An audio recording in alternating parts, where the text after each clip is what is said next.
Now, I have a message here for you, Pride. And it says, "Good morning, Pride, and welcome to the show. You are a true inspiration and a living testimony that how and where we grow up does not define who we are or what and who we become. You excelled in spite of circumstances. You proved that with hard work and dedication, anything and everything is possible. Thank you for being a positive role model for the young people out there who are trying to navigate through life." And then also we need to take our role back as parents and practice firm parenting because we are raising tomorrow's husbands, wives, and parents. Do not be scared to be firm. I would rather have my child be angry at me for not following certain things than having to bail them out of jail someday. Dr. Phil once said, "If you haven't heard your child say they hate you at least once, you haven't done your job properly." Because at the end of the day, your child carries your name outside. True. If that child does something wrong, the neighbors, the community says, that is Pride's child. Can you imagine Pride's child stole from that shop? So it's your name. So you're also involved in the stealing. Yeah, true. Right? Yeah, without knowing. So your child carries your name, and if your child is giving you a bad name, that's bad for the whole family. Very true. So you have to do your work to keep that good name. Yeah.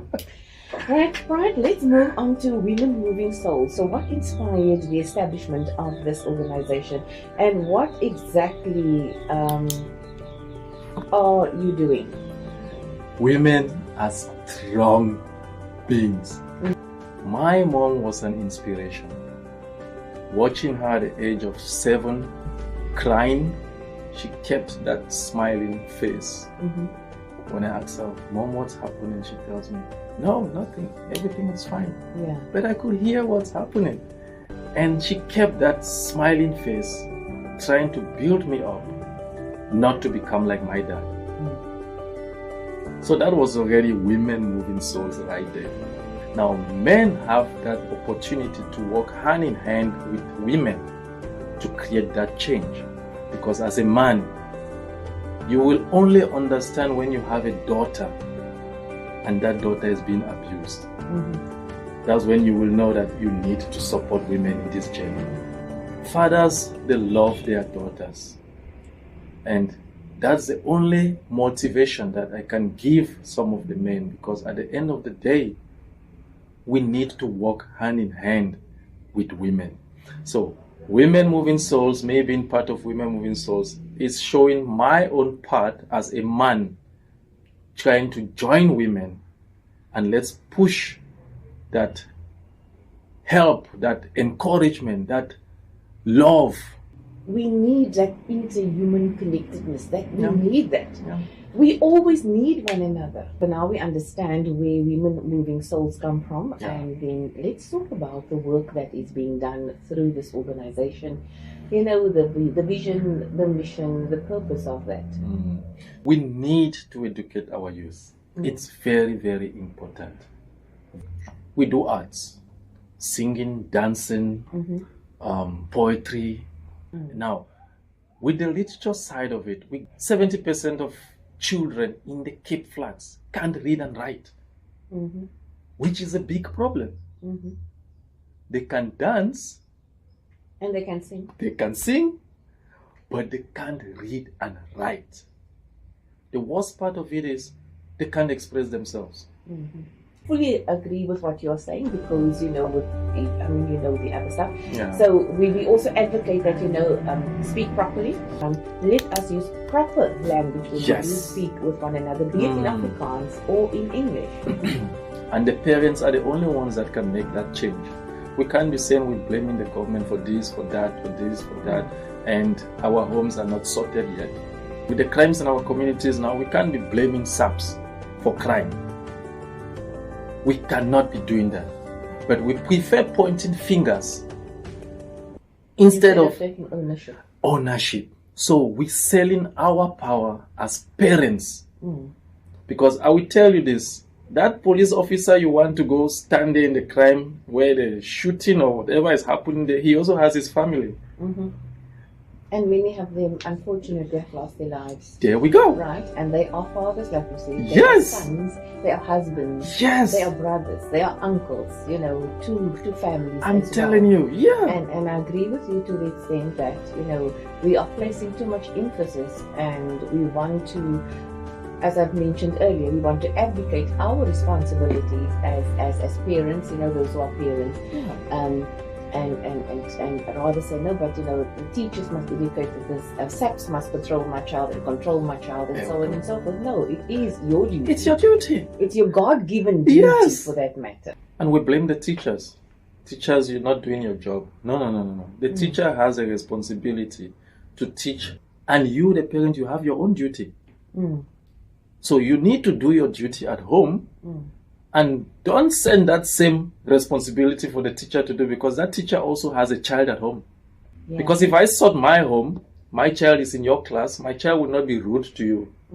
Because my child knows being rude to the teacher, it's wrong. So once your child is sorted, the world will be a better place for us again. It starts with one person. It started with Pride Nganje growing up with a single mom. Amen to right? that, yes. And Pride Nganje had this vision and mission that I want to make the world a better place. There we go. That I will not lift up my hand towards my wife one day. There we go. I will not disrespect any woman. I will be the man that I am. And now Pride is sitting in front of me this morning and we're having this conversation. And Pride is being nominated as an influential man here in Cape Town, South Africa. Because it is quite a prestigious award, right? Yeah. We cannot take away from that fact. What will this mean for you and the work that you do? I will not stop. I will not stop empowering our communities. I will not stop empowering our youth. Most importantly, I will not stop empowering men. Because we need to join this crowd of women who need our support. And that's all this award can do. It's an encouragement to keep doing what I do best.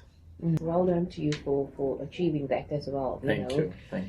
So Pride, I am very happy to see that you are one of the few male voices that have joined the gender-based violence space. I firmly believe that we can only, and we will always only be able to really bridge the gap there is and the divide that we currently have between men and women, is when we all sit around one table, we are speaking. We are not really going to have the impact that we want to have within our communities. Absolutely. So thank you for joining us, in that, and for being seated around the tables where those conversations are happening, and for then taking it from that table onto the streets and empowering men in the circles that you address. So producer and director, wow, we got them all tonight. And the bestseller author, the true actor, the human rights activist, with passion for telling stories that amplifies the voice of marginalized communities. You can catch his movies on K.TV. Wow. Can I have a photo? Producer, director, actor. Listen, it's just for my Dubai.